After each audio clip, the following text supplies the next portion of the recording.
Jadi di tanggal 7 dan juga 8 Desember 2024 Desember. ya. Di minggu pertama itu gue akan bikin event di Jakarta, namanya adalah Mulung Fest. Wih, ini agak aneh ya. Agak biasanya aneh kan ya. orang pakai English ya kan. Crypto Night lah, Crypto Break. Ini Mulung. Mulung Fest, festivalnya para pemulung. Halo, balik lagi kita di Bellpods dalam acara tentang kripto, Web3 dan juga blockchain. Kali ini gue kedatangan tamu yang sangat spesial. Beliau adalah seorang influencer, seorang KOL atau yang sering disebut dengan Key Opinion Leader, yang mana saat ini beliau lagi hype ya, terutama mengenai airdrop. Nah, jadi kita akan kulik beliau seberapa besar sih sebenarnya potensi airdrop ini dalam dunia blockchain, dan juga teman-teman yang mungkin ngefans sama beliau ini pengen tahu nih lebih dekat gimana sih sebenarnya abang kita ini. Jadi ini kita langsung aja dengan Bang Yunepto nih. Halo Bang.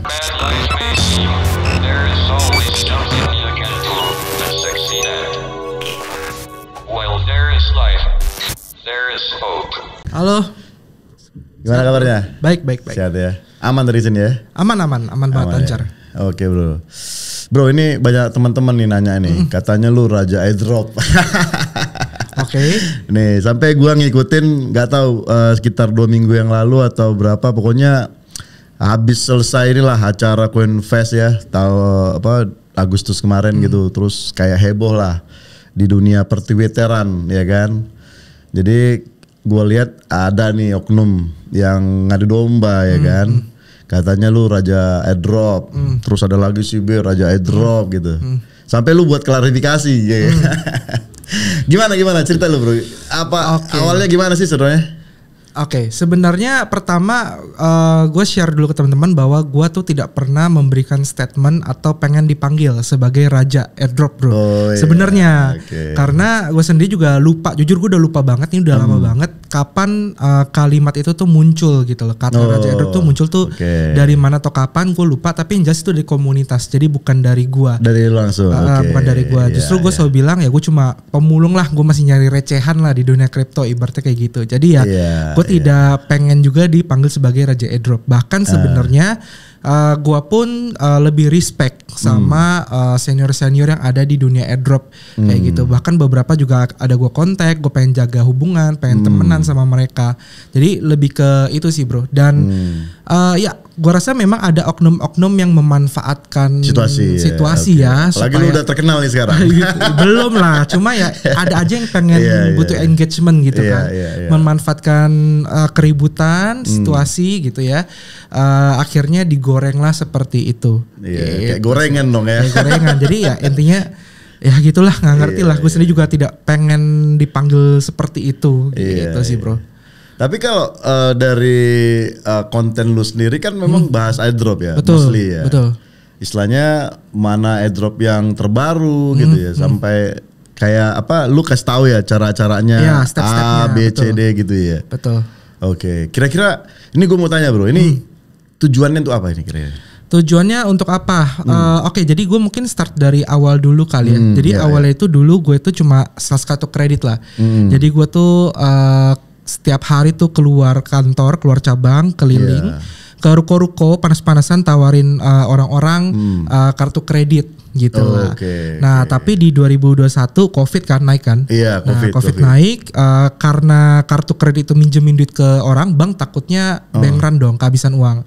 Jadi kita di-cut lah ibaratnya lah. Kita di-cut, dikeluarkan, nganggur, terus iseng lah gue nyari nih apa nih, gue punya duit cuma sedikit 6 juta atau berapa juta, sambil nyari kerja duitnya gue apain gitu kan.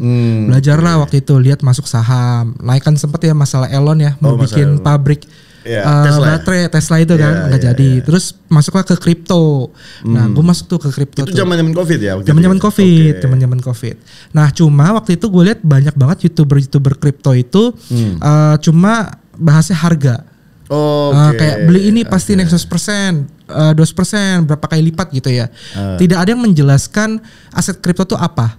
gitu loh. Atau aset yang dibeli itu kenapa sih bisa naik alasannya? Gue penasaran. Jadi berangkat dari penasaran, tiap harinya gue belajarin berbagai project-project kripto. Lalu dari project kripto yang gue belajar hari itu, misalnya hari ini gue belajar BNB, gue pelajari tuh white papernya segala macam. Gue konversi semua jadi konten, jadi video. Dan gue upload ke YouTube dengan tujuan ya kalau gue lupa gue tinggal nonton ulang sebenarnya. Jadi tidak ada niatan besar di YouTube sebenarnya waktu itu. Lebih seperti itu sih bro. Lebih kayak lo buat historical aja.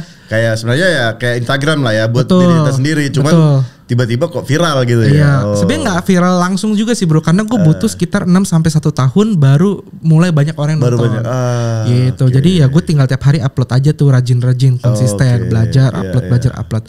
Nah, jadi kan awalnya gue dikenal sebagai YouTuber konten kripto yang fundamentalis. Jadi memang semua kontennya fundamental. Nggak bahas harga tuh, gue cuma bahas projectnya aja. Misalnya BNB-nya bisa buat apa aja, supply-nya gimana, bisa berkurang nggak dan lain-lain. Nah, terus berjalannya waktu di 2022, 2023 mulailah gue share garapan-garapan airdrop di YouTube. Jadi berarti di situ kan biasanya kalau siklusnya di dunia kripto, ya biasanya kalau orang baru tuh kan pasti mainnya di listing yang dicek. Itu orang baru pasti orang baru tuh. Betul. Kalau dia udah agak dalam-dalam, dia pasti mainnya di presale, ya nggak sih? Betul. Iya kan? Betul. Dia udah dalam ini, udah pasti main presale, kemudian DEX. Nah disitulah muncul airdrop, ya nggak sih? Betul. Iya kan? Ya betul. Di 2021 akhir pun kita juga ada ikut presale juga bro. Kayak Layer Zero itu kita ada dapat private sale-nya. Dan berarti beberapa project-project lain. juga menurut gua sih. Lumayan lah. Karena harusnya kan gini, lu punya ketertarikan lo bro. Ada orang yang hanya buy sell aja, tapi main checks, which is mungkin dia pakai Bitcoin lah, Ethereum, just only that bro. Dia nggak sampai kayak lu sendiri sampai membahas ini Bitcoin, kenapa sih dibilang Bitcoin, apa sih white papernya, dasarnya apa gitu kan. Which is sampai lu ke airdrop itu kan mostly kan di apps ya. Sama layer 1 blockchain whatever lah. Mostly lebih ke arah projectnya tuh bro. Artinya lu terlalu cepat sih untuk belajar ke sana gitu. Itu bagus banget itu. Ya lumayan lah, karena kan berangkat dari penasaran juga ya. Penasaran. Berangkat dari penasaran juga. Jadi karena menurut gue teknologi juga menarik gitu kan, apalagi khususnya Bitcoin. So ya dari situ fundamental. Cuma kalau fundamental ini kan orang trading itu naiknya ya dengan kapital yang sekarang kan kecil lah bro ya. Let's say kapitalnya cuma 10 juta, naik 5 kali jadi 50 juta. Ya kan, nggak bisa langsung dapat jadi gede. Dan 5 kali itu juga susah loh sekarang, bener nggak? Susah banget lah. 5 kali itu kan 500% bro. Betul, susah banget kan. Nah, jadi di 2022 pertengahan atau akhir gue agak lupa, adalah beberapa project-project seperti kayak Aptos, bener nggak? Aptos, Arbitrum, Optimism, Sui dan lain-lain. Nah, disitulah gue bahas fundamentalnya. Gue juga share nih ada peluang airdropnya loh, cara kerjanya seperti ini. Gue kasih tutorialnya. Nah, dari situlah ternyata cairnya lumayan ya, bisa dapat 100, 200, puluhan bahkan lebih, tergantung tiap orang beda-beda gitu ya. Dan viewer gue pun mereka lebih senang dapat duit dari airdrop, karena ya rata-rata kan kapitalnya masih kurang lah, gue juga masih kurang banget gitu kan. Dan ternyata kapital gue justru terboost, dapat banyak tuh dari airdrop. Maka dari situlah gue mulai lebih fokusnya sharing project-project airdrop gitu. Tapi lu pilih nggak project-projectnya? Gue pilih. Kan banyak juga yang scam kan. Betul. Nah sorry bro, lu ngemilih project itu pakai apa? Oke, kalau toolsnya ada beberapa. Contohnya kayak CryptoRanks, itu gue pakai untuk ngecek apakah projectnya diinvest oleh venture-venture yang cukup oke lah atau enggak. Web3 Ventures Capital. Web3 Venture tier 1, tier 2 dan lain-lain gitu lah. Karena kita bisa lihat portofolio venture juga kan, dari sekian banyak project tuh dia invest kemana aja dan yang berhasil tuh berapa banyak, itu kita bisa cek kayak gitu. Terus gue juga pakai, keren banget. Terus gue juga pakai kayak scam sniffer bro. Scam sniffer. Pernah dengar nggak? Jadi scam sniffer nih kalau kita connect wallet kan banyak tuh kasus orang-orang connect wallet ke website tertentu asetnya hilang semua. Ngedrain namanya. Ngedrain kan. Nah kalau kita pakai kayak scam sniffer, Pocket Universe, dua tools ini, itu dia bisa ngasih tahu. Ini aset lu bakal hilang loh kalau lu okein. Nah itu jangan di-okein, cancel aja. Gitu. Jadi tools-tools ini yang gue manfaatkan untuk dalam garap airdrop dan share informasi terkait airdrop. Gitu. Tapi mostly yang ini udah TGS semua ya? Apanya nih? Yang airdrop ini. Sudah, yang tadi gue sebutkan sih udah 3i semua. Udah 3i semua gitu. Ya. Oke. Jadi itu kurang lebih perjalanannya lah. Oke. Itu bro. Oke bro. Mungkin di sini banyak orang nggak ngerti sih bro. Airdrop apa? Orang taunya kan airdrop kayak di apa ya, Apple ya. Bro, airdropin dong katanya. Ngirim gambar kan, gitu ya. Ya, lu punya iPad, gue punya iPhone gitu. Airdrop dong ya kan. Nah ini kan bahasa yang sama, terus pengertian berbeda. Gitu. Kalau dari bahasanya kan air kan udara ya. Drop berarti meneteskan. Jadi kalau dalam bahasa harafiah ya meneteskan udara gitu. Oke, kalau pengertian airdrop nih di kripto ini apa sih bro? Oke, jadi sebenarnya airdrop ini tuh intinya adalah strategi marketing. Oke. Strategi marketing. Jadi semua perusahaan di dunia ini, mau itu yang kripto ataupun non kripto, mereka punya produk, ya kan? Mereka pengen produknya dipakai oleh banyak user, menghasilkan keuntungan buat perusahaan dia, gitu kan? Nah, pasti untuk memperkenalkan produk ini biar dipakai, mereka akan doing marketing, bener nggak? Entah itu cara marketing itu kan banyak cara ya, entah itu iklan, entah itu apa, bikin campaign, join event dan macam-macam. Nah, di kripto itu salah satu strategi marketing yang paling murah dan mudah dilakukan oleh project-project adalah doing airdrop. Kenapa terbilang mudah dan murah? Karena mostly mereka itu memberikan rewardnya berupa tokennya mereka. Yang sebenarnya token itu kan mereka tinggal create pakai smart contract kan. Iya, which is kan kalau mereka belum ada LP-nya kan nggak ada harga juga. Nggak ada harga juga. Ya kan, kalau mereka masukin LP pun mereka listingkan kan yang terjadi jual dan beli tokennya bukan developer, tapi kan market dulu. User juga ya. User juga kan. Berarti ini strategi kan untuk mass adoption dan fast track ya. Betul. Ya kan? Jadi karena tokennya mereka tinggal minting, tinggal cetak sebagian alokasi untuk airdrop, ya mereka tinggal bikin campaign aja. Misalnya nih, kalau gue DeFi, gue butuh ada user yang deposit. Ya udah, gue bikinnya campaign nih, lu deposit ke gue, ntar gue kasih poin-poinnya, lu bisa tuker nanti ke token. Nah, cara pendistribusian token dari developer ke user itu disebut dengan nama airdrop. Jadi airdrop itu tuh lebih kayak how to distribute the tokennya. Oh ya, how to distribute the token. Oke, gitu ya teman-teman ya, biar pada nggak nanya-nanya lagi airdrop apa sih gitu ya di kripto.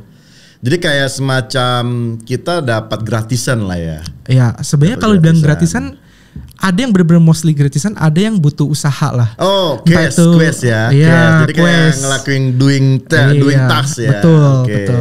Tapi mostly yang benar-benar jalan itu yang doing task ya. Iya, pastilah. Karena ketika dia bikin airdrop kan dia mengharapkan sesuatu. Bener nggak? Itu. Lo pernah punya ini nggak sih project token nggak sih? Gue sendiri bikin. Nggak ada. Oke. Gue kasih tau lo. Gue pernah buat tahun 2017. Jadi cara kita bro, waktu itu kan gini. Kalau kita mau ada logo tuh di Trust Wallet, ya kan?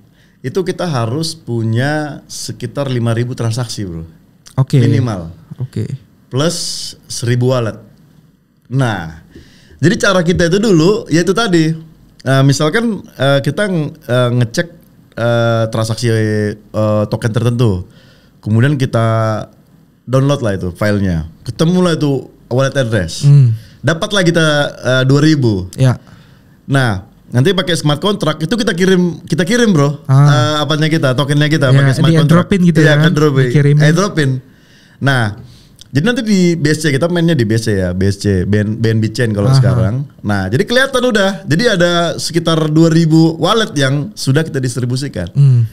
Nah, dari situ barulah mereka kita kasih tahu, kalian udah dapat nih 200, nanti kalian bisa konversi, kalian bisa dapat $1, gitulah. Nah dari situ baru mereka akan ada transaksi sampai 5.000, barulah muncullah logo kita di Trust Wallet. Jadi itu awalnya dulu bro, proses airdrop dulu, gitu. Dan lu tahu nggak proses airdrop pertama yang terkenal di dunia itu airdrop apa? Apa tuh? Belum tahu lo? Belum. Uniswap. Oh iya. Itulah airdrop pertama di dunia yang nilainya fantastis ya. Fantastis waktu itu. Which is sebenarnya Uniswap itu udah jalan bro. Betul. Dia udah lama. Sampai harga waktu TVL-nya dia itu hampir miliaran dolar udah. Iya.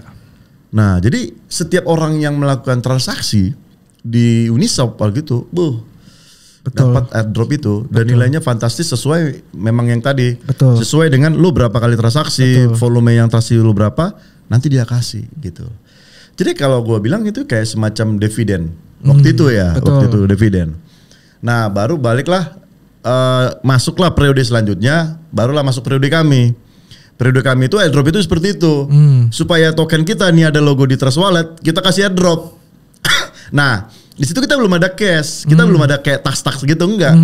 Jadi kayak kita semacam ngirim duit yang orang itu pun nggak tahu kita ngirim itu gitu loh. Dan lu tahu Shiba? Ya, tahu. Tahu kan? Vitalik itu nggak tahu dikirimin 50% dari Shiba itu. Betul. Nggak tahu deh. Nah setelah nilainya udah tinggi, baru Vitalik nyadar, gue ternyata dikirimin ya. Nah itu airdrop waktu itu. Nah baru masuklah periode kalian lah zaman sekarang kan. Ya itu tadi airdrop tadi itu ya harus ngelakuin A, B, C, D, E. Betul. Yang mostly sebenarnya lebih ke arah ini kan, community base gitu kan. Iya kan? Sesuai kebutuhan dari projectnya lah. Kan semua project crypto kan ya base-nya komunitas kan sebenarnya kan. Mau bagaimanapun mereka butuh community gitu. Iya. Ya jadi ya mereka kan mereka butuhnya apa, ya mereka kasih quest-nya gitu lah. Tapi bro kan ini ada kayak semacam proses hit and run ya, enggak sih? Ada itu nggak sih kayak hit and run? Jadi ada yang istilahnya ya udah ngerjain tak, tapi itu gue nggak peduli lagi sama projectnya. Ya. At least gue udah dapat airdrop, udah gue simpan, nothing tulus kan gitu ya. Ada dong pasti. Kalau gue sendiri jujur, gue pribadi aja fair-fairan aja. Gue tiap dapat airdrop itu pasti langsung gue jual, terus udah gue tinggalkan, gue lupain. Gitu. Dan USDT yang gue dapatkan dari hasil airdrop pasti gue putar lagi di aset-aset big seperti Bitcoin, blue chip aset Ethereum, dan itu pun juga gue utilize lagi aset-asetnya untuk garap airdrop lagi di project selanjutnya. Jadi gue lebih ke tipenya ngegulung.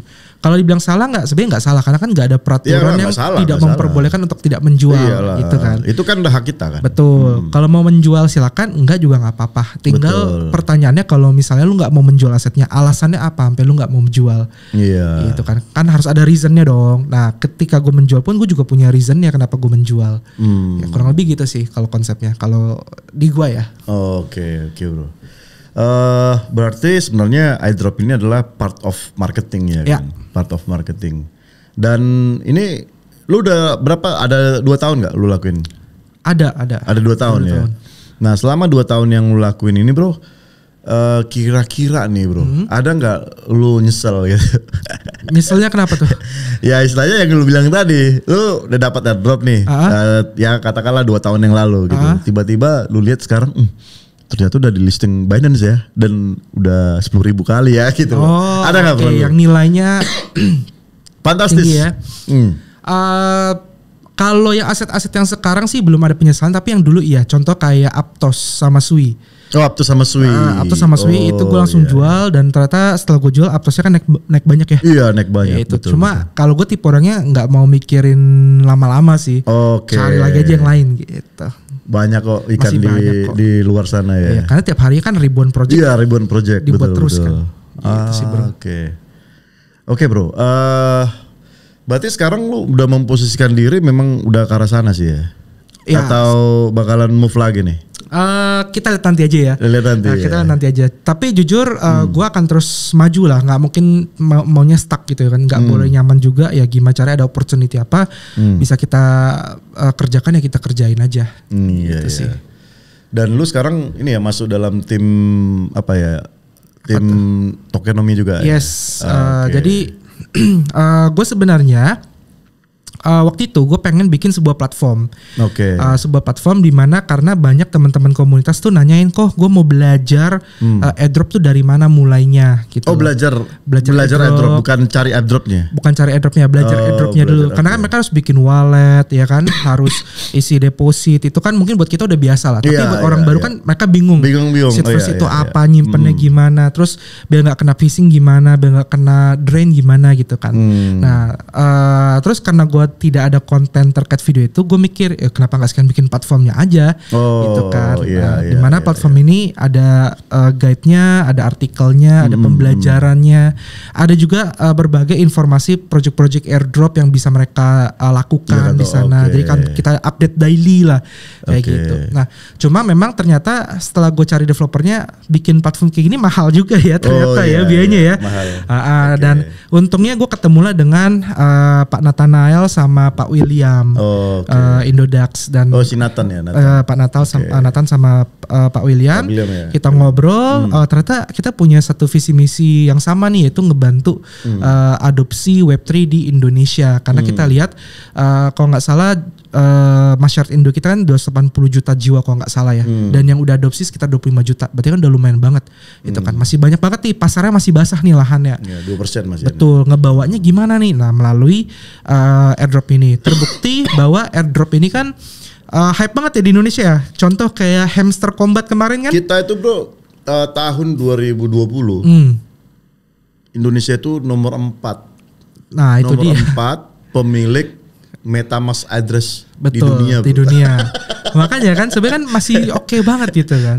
Nah makanya karena Hamster Combat kemarin viral, ya kan, banyak yang nggak ngerti, tapi itu bisa menjadi, aku lihat itu bukan hal yang negatif tapi positif, karena itu jadi gerbang buat orang yang nggak ngerti kripto, jadi masuk. Tapi gitu ya bocil-bocil juga sih. Ya, bocil-bocil. Tapi kan kalau kita bisa edukasi dan baik kan kenapa enggak? Gitu kan. Makanya ya udah, kita akhirnya aku join Tokenomics untuk make this platform, dan kita bentar lagi akan launching sih, dalam beberapa hari ke depan kita akan launching ke publik. Kayak gitu bro ceritanya. Alright. Oke bro, menurut lu sendiri ya bro, tadi kan kayak airdrop itu sebenarnya part of the marketing, ya kan. Mostly sebenarnya begitu kita dapat airdrop, pada saat kita mau exchange, katakanlah ke USD gitu ya. In the meantime, artinya di waktu yang memang udah ditentukan. Itu memang kadang-kadang di luar ekspektasi kita atau sering. Kalau atau sesuai ekspektasi. Maksud gue gini, maksudnya paling gue dapat $100 gitu ya. Tiba-tiba lu dapat $1,000 gitu. Atau sebaliknya, gila ini gue dapat kayaknya $5,000 nih. Padahal yang dapat hanya $5 gitu. Ini mostly itu kebanyakan yang mana bro? Gue mostly tuh lebih banyak yang ekspektasinya sekian ternyata lebih. Oh gitu ya? Itu lebih banyak ya? Itu gue lebih banyak. Kenapa? Karena alasannya gue udah ngitung market cap-nya. Jadi biasanya kan sebelum dia listing kita udah dia akan informasin kan supply-nya berapa totalnya. Terus yang beredar tuh berapa. Nah dari situ kan kita udah bisa hitung market cap namanya. Let's say kalau market cap-nya 2 juta, harganya berapa, market cap-nya $1 billion berapa harganya gitu kan. Nah biasanya ya gue cuma hitung tergantung projectnya sama listing di mana. Kalau di non tier 1 exchange ya 100 juta aja udah oke banget.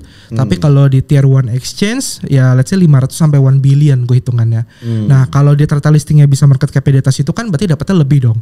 Bener nggak? Nah, yang sering terjadi sih seperti itu. Tapi gitu kan gini bro, pada saat mereka misalkan, lu tahu Tokenomics kan? Tahu. Tokenomics. Nah, kalau dari lu sendiri nih bro, secara pendapat lu, yang fair, itu kalau developer itu kepemilikannya berapa sih? Kalau kepemilikannya berapa sebenarnya menurut gua bebas ya. Ya let's say di bawah 50% itu juga fair, dengan catatan semua bisa dipertanggungjawabkan. Maksudnya apa? Masalahnya nggak ada yang bisa dipertanggungjawabkan bro. Nah itu kan saya nggak bisa ngomong kan, tergantung orang, bener nggak? Kalau gua udah pernah bilang sama Aspakrindo lah, Pak Robi kan. Bro, lu tahu nggak sebenarnya apa yang terjadi di dunia kripto ini supaya fair? Gue bilang. Itu developer maksimal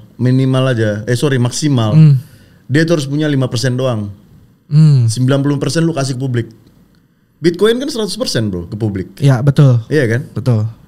Ethereum 100% bro. Ya. Artinya apa?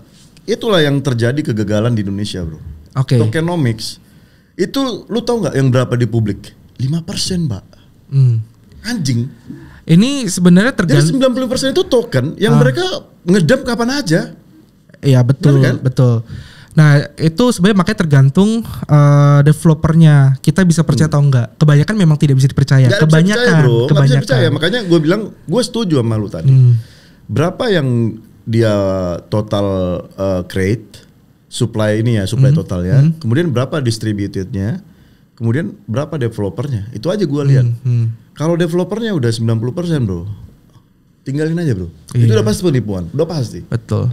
Tapi kalau dia mau nih, hanya 5% dia pegang, itu baru mantap. Artinya kan, ini kan token komunitas bang. Ya betul. Artinya ketika dibilang token komunitas, ya balikin dulu lah ke komunitas dulu. Betul, ya enggak? betul. Lu kasih dong ke komunitas dulu, baru nanti komunitas balikin lagi. Disitulah terbentuk harga dia. Betul. Which is kan memang, ini drop kan dia nggak ada presale kan? Presale ada dong. Oh ada presale, oke. Ada. Berarti dia ada tahapan kayak private sale dulu kan? Ada. Presale, public sale. Nah berarti dia sebenarnya udah ada LP-nya dong. Ada Iya pasti. Kan? Dia laporin nggak LP-nya itu? LP itu akan kita tahu setelah dia listing di awal. Oh berarti langsung ke cek? Sebelum listing itu jarang ada informasi soal LP-nya berapa. Oh dia nggak ke DEX? Bisa juga ke DEX. Kalau dari DEX kan kita bisa lihat Kalau LP-nya berapa. Biasa kan pas ketika dia udah listing kita baru bisa lihat tuh. Iya. Itu bisa. Ya sebenarnya semua tergantung developer ya, enaknya gimana ya. Dia yang punya strategi lah. Gitu. Bagusnya gitu loh bro. Iya. Artinya lu kan ya jangan sampai istilahnya oke, kita bawa ke sini akhirnya zong semua kan. Betul. Kan nama baik lu jelek juga tuh. Betul. Setuju. Makanya tokenomics juga penting, tapi walaupun misalnya ada project bilang 100% buat komunitas gitu ya. Itu juga belum tentu kita bisa langsung percaya 100%. Karena bisa jadi dia itu udah siapin tuyul yang banyak, wallet dummy yang banyak. Wallet dummy-nya ya. Iya, dan itu dia yang mainin ya sendiri. Dia main sendiri, dia tinggal distribusin gitu. Kan kita nggak tahu itu punya dia atau bukan. Oh, itu juga bisa kan sebenarnya kan. Jadi kita juga nggak bisa langsung percaya juga walaupun 100%. Kita harus pelajari ini token tuh distribusinya kemana aja. Itu kalau pengen lebih teliti ya, itu bisa. Jadi apakah si wallet ini terafiliasi, wallet baru apa wallet lama dan lain-lain, itu bisa kita track gitu. Cuma butuh waktu lah. Butuh waktu gitu. Ya. Oh hebat juga. Terus ya untuk mengecek misalkan ini bro. Kalau founder nggak penting ya? Founder penting sih, tapi ya masih sulit lah. Kalau gue lihat sekarang untuk founder juga kebanyakan masih kurang berpengalaman di Web3 kan. Oh, enggak maksud gue gini, misalkan lu ada token yang mau di airdrop nih. Oke. Kemudian lu posting lah di X gitu ya. Oke. Nah, tadi kan lu memang udah lihat lah tokenomics-nya apanya, oke ini proof gitu. And then lu kan bakalan lihat nih si foundernya. Yes. Karena ya bisa jadi foundernya kabur lah atau apa gitu betul. Kan. Lu sampai nggak nyelidikin itu gitu? Karena kan kalau lu tahu kayak pink sale itu kan orang untuk private sale gitu kan. Betul. Itu kan semua di docs sebenarnya. Ya. Harus di docs. Private QYC namanya kan. Harus di docs supaya itu tadi kalau dia ada apa-apa tinggal sikat nih orang sesuai KTP dan lain-lain. Ya kan. Nah kalau ini lu sampai ke arah situ nggak? Ya ada lah. Kalau misalnya projectnya unknown kan nggak bisa tuh. Tapi kalau ada developernya, ada timnya bisa kita track. Biasanya kita bisa lihat portfolio itu di LinkedIn. Atau kita lihat dia nih selama di Web3 itu ngapain aja. Itu kita juga bisa cek gitu loh. Tapi even dia docs pun, kalau memang dia kabur bawa duit gede, let's say KTP kemana-mana nyebar gitu ya. Tetap aja susah ditangkap nggak sih? Nggak bisa ditangkap juga. Susah juga kan. Tapi terakhir kan ada yang tangkap tuh, yang tahu. Apa? Yang anak Singapura. Ya kalau case-nya hampir $200 juta tangkap sama FBI. Itu kan kalau case-nya segede itu kan. Maksudnya kalau case-nya ya mungkin $1 juta ya. Iya, 2 juta. Tapi kan buat kita tetap duit gede, Bro. Iya kan? Kayak gitu. Lapornya lebih mahal kan? Ya kan Indonesia terkenal, Bro. Sama Cibaduyut, Bro. Nah, itu dia juga salah satu. Kita terkenal banget. Banget. Dan gue terus terang aja ya, gue kenal sama orangnya. Walaupun memang gue nggak spill. Itu tiap hari buat 5 project, Bro. Itu dia. Dan dia putar. Lo tau nggak? Kan ada ngambil teks di DEX itu 5% ya. Iya. Gue lihat salah satu projectnya, lo tau nggak berapa yang udah dihasilin satu itu? Berapa? Hampir 720.000. Teks, gila bro. Dan semua convertnya ke koin ya, bukan ke aset token dia lagi ya. Dapat teks bro, gila gue pikir. Jadi wow gitu loh. Ya kan? Itulah, jadi developer. Jadi developer makan duit orang, makan duit rakyat gitu ya. Iya. Cuma nggak dikenal aja, anon aja. Iya anon. Betul. Tapi lu percaya sama yang anon sama yang apa nggak sih? Sama yang apanya lebih ya docs gitu? Apanya nih maksudnya nih? Lu lebih percaya mana gitu loh bro? Sama kayak aja lah. Bitcoin lah. Bitcoin kan anon kan? Iya. We believe kan? Yeah. We believe kan? Iya. Kayak Ethereum kan kita udah kenal lah. Vitalik ya kan? Gavin, Anderson ya kan? Iya. Nah, oke lah, lebih percaya lagi kan? Oh ada orangnya nih. Nah ini kan kayak token-token dalam tanda kutip micin atau yang airdrop gitu kan, tanda kutip wah ini orangnya siapa gitu. Ya kalau kita bicara micin atau meme ya lu punya orang dalam atau lu kenal developer ya lu pasti win rate lu gede lah. Pasti lah lu diinfoin kapan entry kapan exit sama yang punya project kan. Kalau meme sih gitu, tapi kalau big project kayak tadi Bitcoin, Ethereum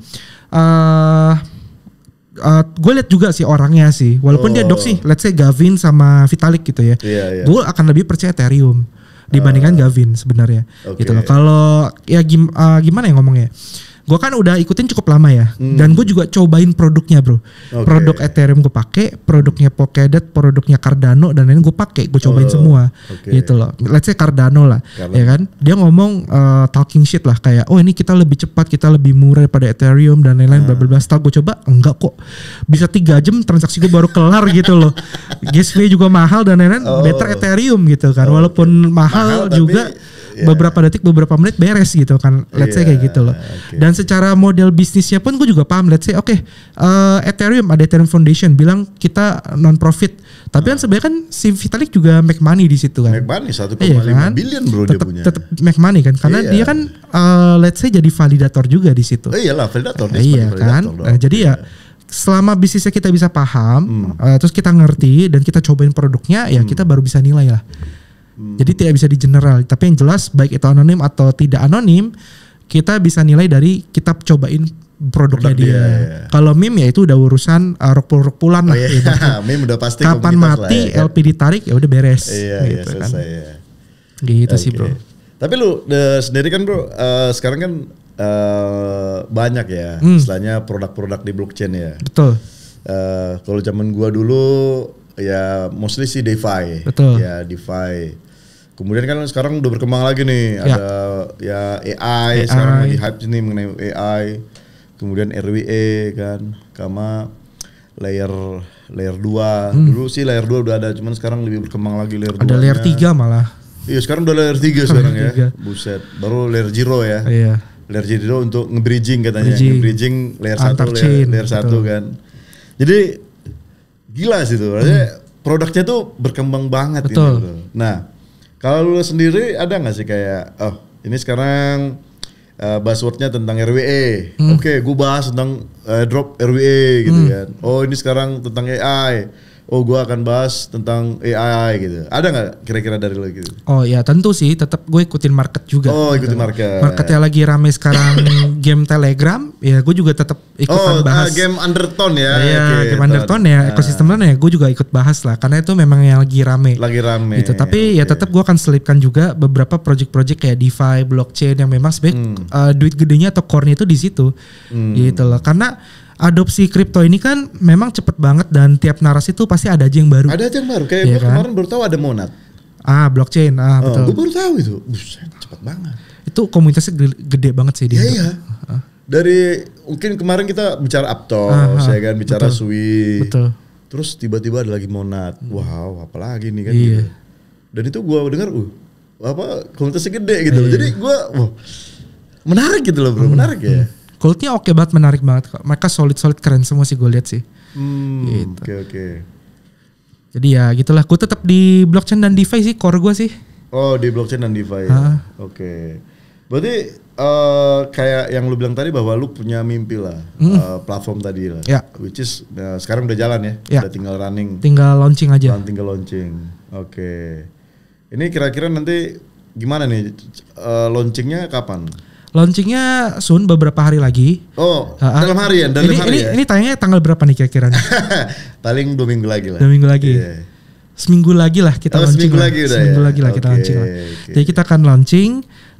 Kita akan buat juga beberapa campaign sama Quest di mana nanti teman-teman user bisa dapat reward juga dari kita untuk merayakan launchingnya produk ini. Dan produk ini didesain untuk membantu pemula dan juga dengan cost yang semurah mungkin. Jadi kalau pengen pakai produk ini tuh mereka cuma perlu staking 100 token TEN doang. Oh. Yang which is itu sekitar $2,5 lah. $2,5. Murah banget kan. Orang beli TEN, staking kan, asetnya tetap punya dia nih. Airdrop yang masuk di dalam si TEN ini, dia apa? Pakai blockchain apa? Multi. Base. TEN itu di base. Di jaringan base. Oh, TEN. Berarti semua yang berbasis base ada di project ya gitu? Enggak, semuanya kita terima. Semua multi project multi protokol dong. Ya, kita taruh di platform kita. Oke. Nah, karena kan gini, masing-masing blockchain kan beda gas fee kan. Nah, itu kan ya tentu akan mempengaruhi nih. Kalau itu gitu ke wallet masing-masing. Itu jadi transaksi itu langsung di protokolnya. Kita cuma kayak informasiin, bro. Kita cuma menjembatani misalnya project A gitu ya. Cara ngerjainnya tuh pertama ini, kedua ini, ketiga ini, keempat ini. Nah, lu checklist tuh. Oh gitu. Gue pikir gini, contohnya nih ada airdrop dari project X. Nah, kalian udah dapat tuh. Misalkan udah dapat di 1 miliar. Udah tinggal beli di platform kalian, nggak gitu ya? Oh, kalau itu kita bisa juga. Misalnya gue kerjasama dengan project A. Iya, kerjasama sama project A. Iya. Bro, sini gue minta 1 miliar, gue janjikan lu dapat 100.000 user, kan bisa kan? Bisa. Jadi nanti kita akan bagi-bagi token ke user. Iya, kayak gitu. Enggak. Sementara belum itu ya? Itu udah juga. Oh, itu udah juga. Oke. Karena kan itu akan mempengaruhi gas fee, bro. Betul. You know lah, Ethereum bisa 18 bro. Iya, paham. $18 which is kalau lu bilang tadi staking hanya 2,5, hancur lah. Staking itu untuk mengakses fitur-fiturnya sebenarnya. Oke, berarti kayak unlock kayak lu beli inilah ya, premiumnya beli membership lah ya. Iya, tapi sebenarnya nggak beli. Kalau beli kan dia bayar. Ya hilang kan. Kalau ini dia staking, jadi memang asetnya tetap punya dia.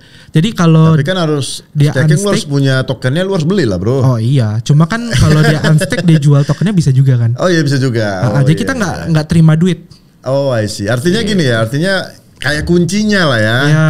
Kuncinya. I see. Gitu. Oke, nice. Jadi kita udah ada beberapa project memang udah partnership dengan kita, udah ngasih token juga ke kita. Kita bikin questnya, mereka kelarin, mereka bisa klaim tokennya. Oh, I see. Gitu. Oke, nanti bisa kerjasama lah ya. Boleh. Gua ada juga itu kayak model-model quest gitu. Iya, boleh banget. Oke, siap yuk. Oke, bro, balik lagi ke airdrop ya. Oke. Sebenarnya menurut lu cara yang paling gampang untuk orang masuk ke dunia kripto itu apa bro gitu? Oke lah, mungkin airdrop gitu ya, salah satunya gitu kan. Ada lagi nggak? Misalkan dengan cara buat event gitu ya, atau misalkan buat mungkin sayembara gitu ya, ya kan kita nggak tahu lah. Atau buat misalkan buat event games gitu, e-sport, whatever lah gitu.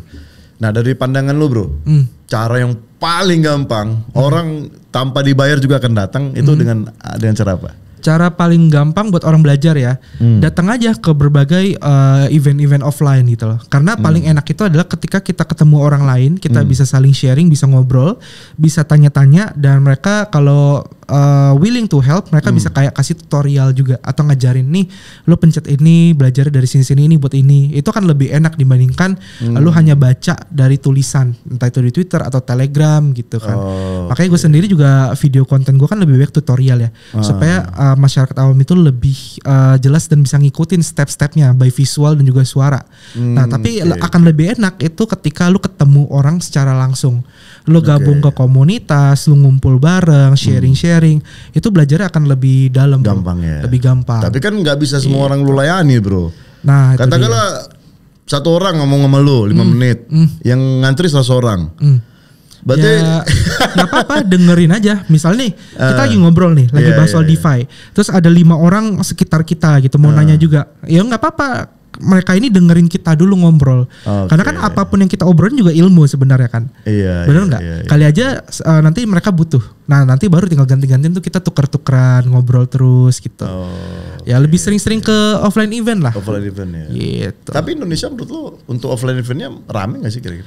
Sebenarnya rame sih karena gue sendiri beberapa kali ada bikin event kayak community meet up gitu dan itu antusiasnya luar biasa banget. Contoh misalnya gue bikin targetku cuma 50 orang yang datang 100 orang. Targetku 100 yang datang 150 orang. Jadi antusiasnya luar biasa banget gitu. Dan even kita pun lihat contoh kayak Coinvest Asia tahun ini aja juga rame banget kan. Bro juga ada datang kan kemarin kan. Itu kan menarik banget gitu loh di mata masyarakat buat terjun ke dunia kripto gitu. Dan ya kebetulan gue juga ada bikin event bro sebenarnya. Oh ada? Nah, boleh promosi? Iya gimana? Oh ada membuat ya? Oke, jadi di tanggal 7 dan juga 8 Desember 2024 Desember. Ya, di minggu pertama itu gue akan bikin event di Jakarta namanya adalah Mulung Fest. Wih, gitu. Ini agak aneh ya. Agak biasanya aneh kan ya. orang pakai English ya kan. Crypto Night lah, Crypto Break. Ini Mulung. Mulung Fest, festivalnya para pemulung ibaratnya gitu. So jadi Mulung Fest ini tuh adalah event terbuka untuk publik, semua orang bisa datang dengan harga tiket yang murah banget, 99.000 doang harga tiketnya. 99.000. Ya, berarti kalau uang 100.000 100.000 balik 1.000 ya. Iya, balik 1.000 ntar gue siapin tuh baik yang 1.000 kembalian siapin gitu, ya. Jadi harga tiketnya gue buat semurah mungkin supaya semua kalangan masyarakat tuh bisa hadir, bisa masuk ke event ini. Nah eventnya ngapain? Eventnya ini kayak expo aja. Jadi gue akan adakan ini di mall. Jadi ruangannya ber-AC 2 hari full, Sabtu dan Minggu orang bisa datang untuk yaitu networking dengan komunitas, ngobrol dengan berbagai orang, ketemu dengan berbagai developer. Jadi di situ nanti para project-project akan buka booth. Mereka akan buka booth, doing activation. Jadi misalnya nih projectnya apa nih? Misalnya Karta Wallet dia punya project game Telegram. Nah teman-teman bisa cobain game Telegramnya di boothnya dia gitu. Bisa tanya-tanya langsung ke developernya, mencari tahu sudut pandang dari developer. Kan itu juga ilmu kan dan kesempatan yang cukup langka gitu kan. Jadi harapannya di Mulung Fest ini tuh kita bisa lebih banyak mengadopsi masyarakat Web 2 ke Web 3. Gitu. Dan selain itu gue juga rencana akan bikin Web3 Career Job Fair di sana. Job fair. Job Jadi fair. Karena as pengalaman gue juga pribadi, gue juga kerja di dunia Web3. Ternyata gaji di Web3 itu jauh lebih besar dibandingkan kerja di Web2. Oke, stop dulu. Ingat tuh, nih kata Nepto nih gajinya lebih gede loh. Lebih gede. Jadi stop di kerja Web tuh. Aduh. Iya, tapi harus punya ilmunya kan. Jadi gue akan hadirkan juga di situ teman-teman partner yang memang sudah biasa di bidang ini dan nantinya akan ada banyak lowongan kerja sama kualifikasi seperti apa itu teman-teman bisa datang dan tanya-tanya juga. Mau apply di tempat juga bisa. Gitu. Jadi benar-benar mulungnya ini bukan artian cuma mulung airdrop tapi ya benar-benar mulung duit untuk karir mereka. Tapi ada airdrop kan nih? Ada juga. Ini target lu sendiri nih bro. Iya. Satu orang itu dapat berapa nih bro? Orang nih. Nominal gue nggak bisa ngomong karena itu kan tergantung market. Iya tergantung market. Maksud gua nih, wah ini kira-kira lu kalau lu datang ke Mulung Fest, lu mulung dah itu airdrop. Nah gua jamin dah lu bisa dapat entah minimal 100.000 gitu. Bisa nggak sih? Sebenarnya mereka keluar 99.000 itu aja sebenarnya mereka udah langsung dapat worth of di atas $50. Worth of $50 di atas. Belum termasuk token airdrop. Belum termasuk token airdrop. Jadi mereka bayar 99.000 itu sebenarnya gue udah rugi. Gitu gue udah rugi nih buat gue udah keluar kos lah gitu lah. Karena mereka kan dapat something yang harganya di atas dari $99.000 itu yang bisa gue janjikan gitu. Nah sisanya ya gue dapat token dari project nantinya mereka utilize ke semua booth. Jadi kayak mulung in real life mereka ke semua booth buat ngumpulin poinnya akan kita distribusi token airdrop. I see. Ini keren sih. Jadi konsepnya bener-bener fun lah, menyenangkan lah. Alright, bro. Boleh tahu nggak sekarang partner lu siapa aja udah? Partnernya sekarang ada Bloom, terus ada Karta Wallet, terus ada juga beberapa partner-partner lain yang belum bisa gue share, tapi kita sudah sign in kontrak, gitu. Alright, Ini target lu berapa orang nih?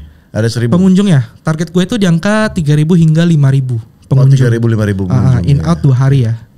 Dari jam? Dari jam 10 pagi sampai jam 10 malam. Mall buka sampai mall tutup. Di mana sih? Di Karsten. Karsten. BSD. Ya doain aja lah jadi di situ ya, doain aja. Oke, di Carlston BSD ya. Alright, oke.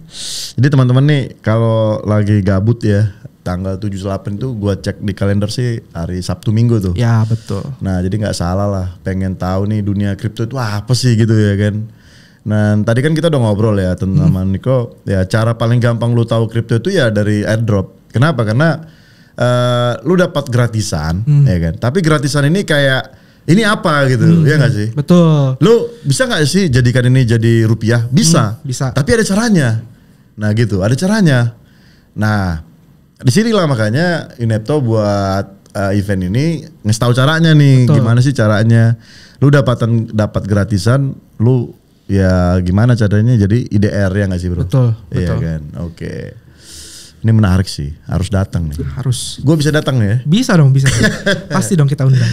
Oke bro, kalian harus datang ya, biar dapat token kalian ya, seharga $50 nih, ya, biar tahu apa kripto, jangan denger doang.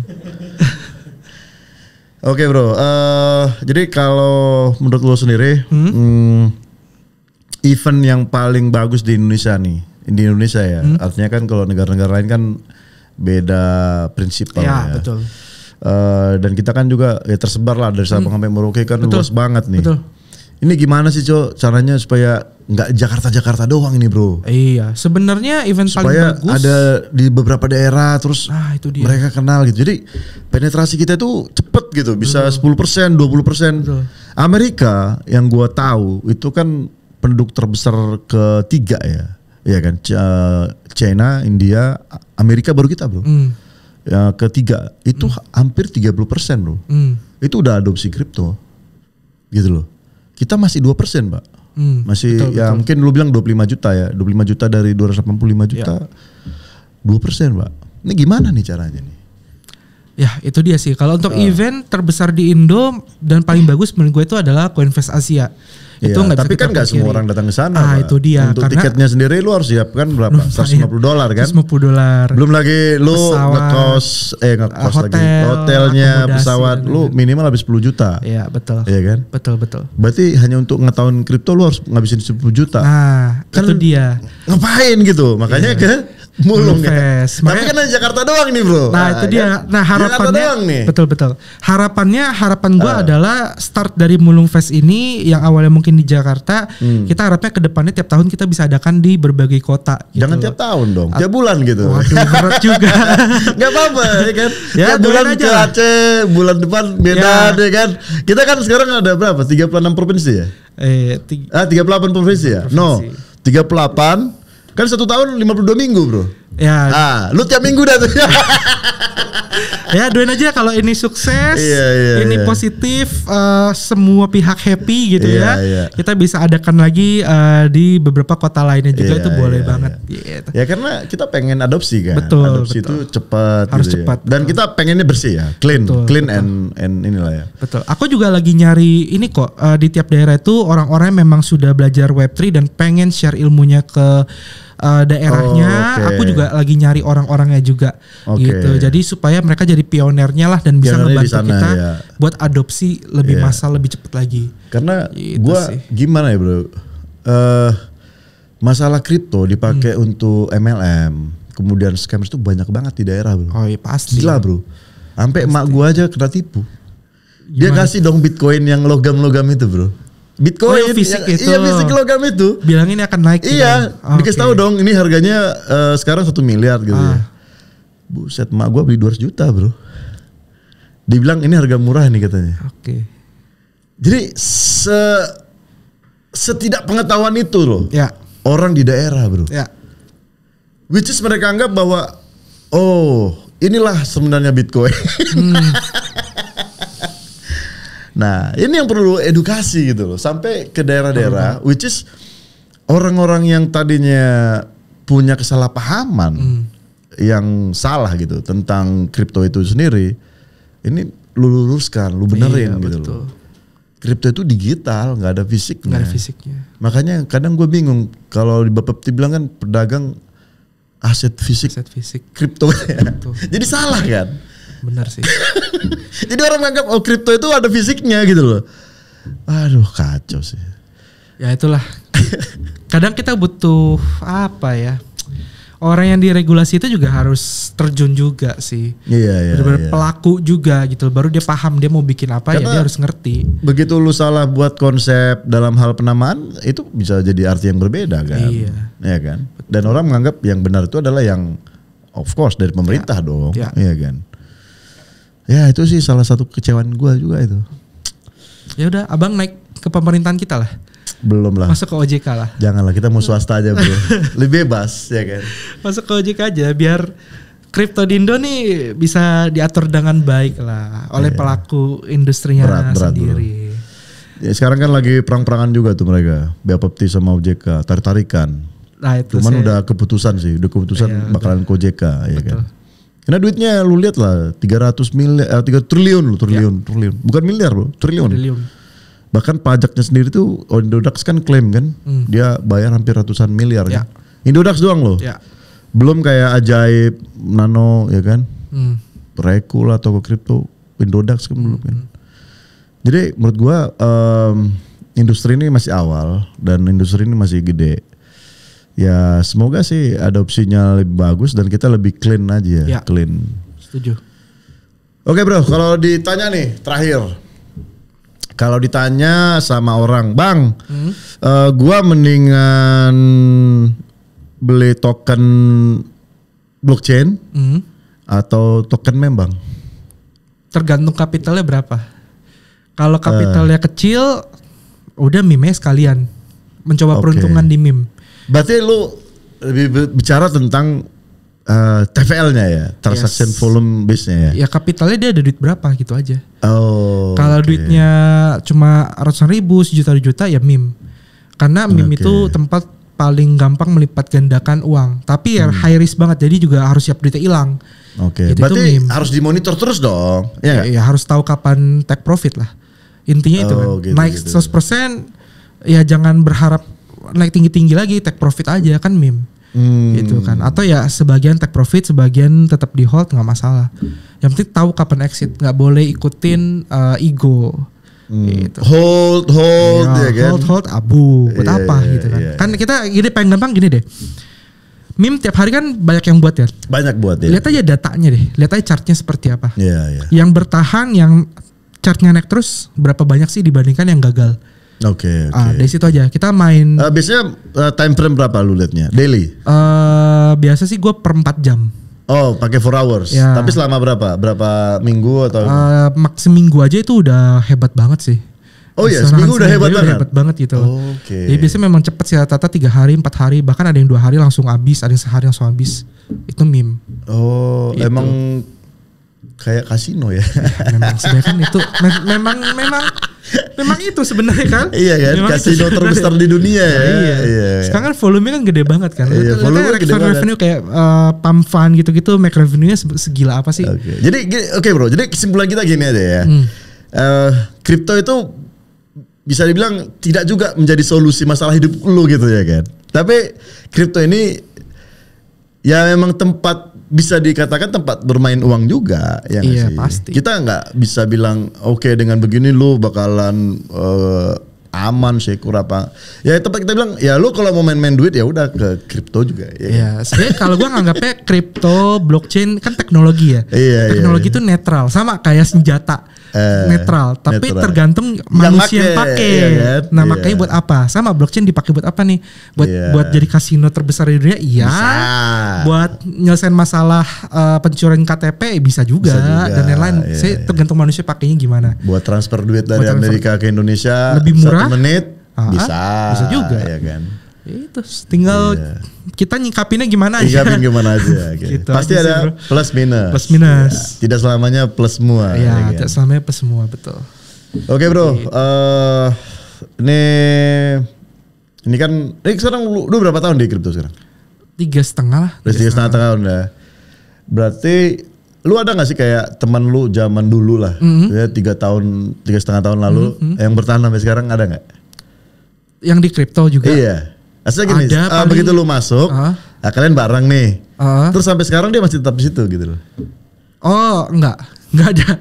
Oh iya nggak ada ya? Serius ya? Nggak ada. Yang tetap invest gitu ya?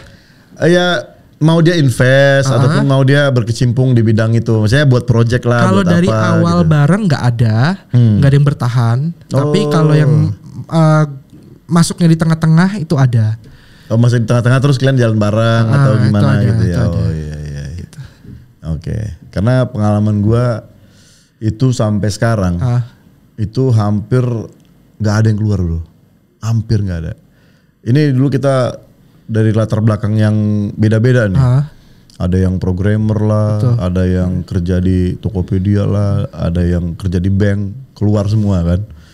Buat konsorsium, mau jalani proyek masing-masing. Sampai sekarang bertahan semua dengan produknya masing-masing. Nah, jadi gua lihat bahwa ya Web3 itu bukan kayak tempat lu lompat kerjaan gitu loh bro.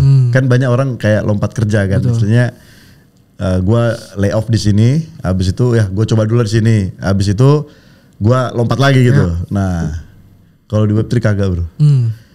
Dia kayak lu sekali mandi lumpur, lu masuk lumpur. Iya. Nah itu yang gue suka sih. Betul. Tergantung orangnya mau bertahan, adopsi atau enggak, belajar atau enggak gitu sih. Iya. Karena banyak, ya kita sebenarnya nggak bisa ngomong di 2021 kan banyak banget YouTuber ya. Iya. YouTuber yang ngomongin harga. Tapi sekarang hilang semua. Hilang semua. Ya kan? Artinya kan selama bear market mereka bingung nih mau ngapain, nggak tahu harus gimana. Mereka nggak mau belajar, taunya itu doang dengan game plan yang sama, viewer turun drastis, ya mereka hilang gitu kan. Gitu. Jadi ya yang bertahan itu adalah menurut gue orang-orang yang memang hebat, yang mau belajar, mau berkembang, mau ikutin trennya kemana, itu yang bertahan. Oke, berarti gitu.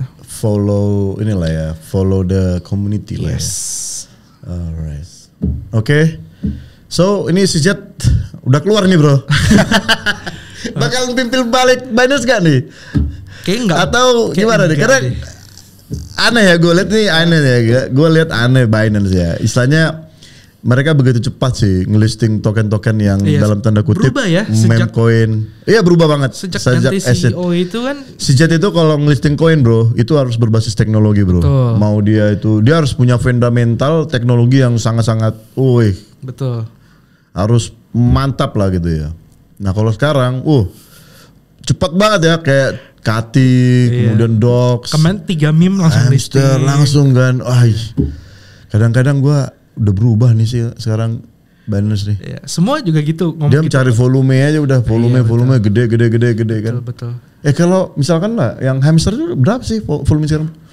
Oh gue gak ngikutin sih jujur. Maksudnya ada gak billion gitu? Gak ada? Gue jujur kan udah listing dia sekarang. Udah. Cuma gue nggak perhatiin. Nggak perhatiin. Nggak perhatiin. Jujur gue nggak perhatiin. Gue dapet langsung gue jual. Udah. Gue nggak perhatiin lagi. Enggak kan tinggal lihat di itu CMC. Gue nggak pernah buka masalahnya bro. Oke. Kebetulan aja ini gue belum pernah buka hamster. Jadi gue nggak tahu. Ya kan ada hamster, ada Docs, ada Notcoin. Iya. Kalau Docs kan sempat 1 billion lebih. Game plan yang ada di Telegram kan ya. Oke. Padahal dulu ton itu, waduh gila. Itu dulu, kayak sepi kayak kita nggak percaya bro. Iya. Karena kan waktu itu kan si Pavel itu bilang itu bukan proyek kita, itu bukan proyek Telegram. Betul. Tapi masa ya ada koneksi ke Telegram ke Ton, berarti kan sebenarnya dia gitu loh. Cuman dia bilangnya nggak dia. Iya. Sebenarnya yang gue tahu ya, ini yang gue tahu. Ton itu memang punya Pavel Durov yang bikin. Cuma kenapa dia bilang di publik itu bukan punya dia? Karena problemnya sama SEC bro, sama SEC. Jadi kan waktu itu Telegram pengen dimonetize, mau jualan token nggak boleh sama SEC karena Telegram itu kan pusatnya itu ada di US pada waktu itu. Gitu. Nah terus dia bikin lah blockchain Ton buat cari pendanaan lah intinya supaya Telegram tetap hidup, Tonnya juga tetap hidup gitu. Juga nggak boleh sama SEC-nya ketahuan. Makanya jadi Telegram waktu itu mau open ini ya? Mau IPO? Iya sebenarnya awalnya Ton itu dibuat untuk Telegram. Respan ya? Awalnya ya. Karena kan Telegram itu dulu tidak ada jual star kan? Nggak ada. Kan? Iya. Dia monetizingnya hampir nggak ada sih. Hampir nggak ada kan? Sedangkan server kan dia bayar terus sendiri. Iya. Gitu. Ya sebenarnya kalau gue sih bisa pahamin dari sisi bisnis ya. Bisnisnya lah. Iyalah gimana mau bertahan bro dengan berapa sebanyak dia itu hampir 500 juta kali ya, lebih kayaknya deh. Pokoknya usernya dan lebih advance kan. Dia API-nya lebih gila sih dibandingkan WhatsApp. Baru KakaoTalk misalkan. Wah. Betul. Itu terlalu open dia. Telegram tuh open banget, keren banget. Oke. Keren sih Pavel Durov sih. Dan itu salah satu penyesalan gua sih. Apa dong? Kenapa? Ya nggak beli ton banyak banget. Nggak menduga ya. Nggak menduga, ekosistemnya bakal boom sebesar itu. Iya. Ya? Aduh. Gitu. Kadang nyesel gua. Padahal gua waktu itu zaman beli apa? SafePal. SFP. Iya kan. Dapat airdrop gitu. Dogecoin. Sama kemarin juga ada Baby Dots gitu. Gila loh, Baby Dots itu mungkin ada kali 3 tahun baru listing bro. Floki gitu. Betul. Baru ada dulu namanya Raca bro. Itu lu udah di Raca gak sih? Dulu gue pernah bahas Raca. Gue bikin kontennya. Iya. Cuma gue dihujat sama orang gara-gara bahas Raca. Gila itu kemarin Ponzi. kita beli banyak banget tuh Raca ya. NFT-nya beli. Petnya beli. Enggak, dari itunya aja itu udah gede banget bro. Beli token-tokennya tuh. Cuman memang hanya itu yang gak berhasil listing loh. Iya. Yang lainnya lumayan kayak Baby Dots, Floki itu listing semua itu. Ya itulah zaman-zaman. Tapi di situ gue lihat bahwa sebenarnya adopsi orang paham blockchain itu di situ bro. Iya. Iya kan? Beda sama Chex. Chex orang nggak akan paham. Nggak akan paham.